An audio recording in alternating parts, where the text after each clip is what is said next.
into the Birdland Network, where we talk all things Orioles and Major League Baseball. So the Orioles, 5 games into the season, have gotten some more bad news on the injury front, and we're going to talk about all the ramifications of this news right here. But before we do that, if you are new to the channel, please consider subscribing. Just hit that subscribe button and the bell notification. That way, every time we go live, because we do play-by-play, and we do in a video, you'll be notified. And if you could, please give us a thumbs up. Definitely helps the video. In the final game of the series against Toronto, in the, I guess it was 7th or 8th inning, the Orioles were down 3-1. Colton Cowser stepped to the plate, hit a ground ball to the first baseman Guerrero. He pitched it to the, he flipped it to the pitcher. Pitcher trying to cover the bag.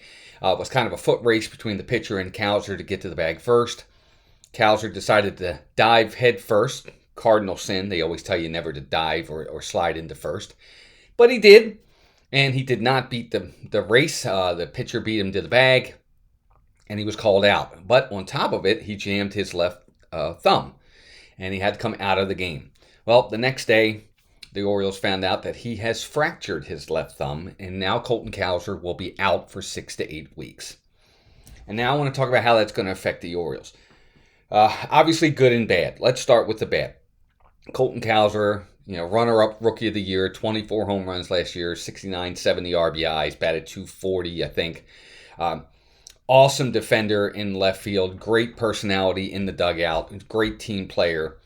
Lots of leadoff hitter when we need him to be. Obviously, he was leading off while Gunnar Henderson's been on the DL. So it's a big loss for the Orioles. They're losing one of their best players in both defensively and offensively out of the lineup now for the next 6 to 8 weeks. And that's a big loss.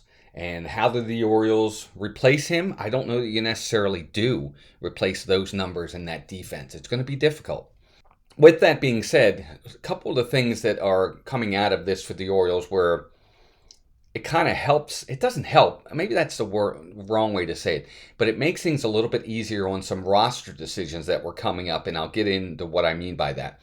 As everyone knows, Gunnar Henderson's supposed to come off the injured list this Thursday, the final game against Boston. So he'll be back in the lineup. And let's say Cowser didn't get hurt. The Orioles were going to have to make a difficult decision on what roster move they were going to make to get Gunnar back on the roster, and someone would have had to come off. Was it going to be Ramon Laureano? Of course, he's making $4 million, and he's a right-handed hitter. Were they going to take him off? Were they going to take Mateo off there? But they love his speed and defense. I don't know why, but they do. I'm not a big fan. Wasn't going to be Ramon Arias. He's off to a good start. It wasn't going to be Jackson Holiday. He's going to be given every opportunity to play second base. Plus, he's off to a good start. It wasn't going to be Heston Kjerstad. They've given him now the go ahead. He's going to be given every opportunity to show his worth here in the major leagues.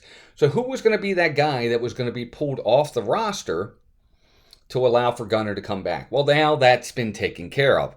Now that Cowser's gone on the injured list, they called up Dylan Carlson for now, for these next 2 to 3 games, in Cowser's place.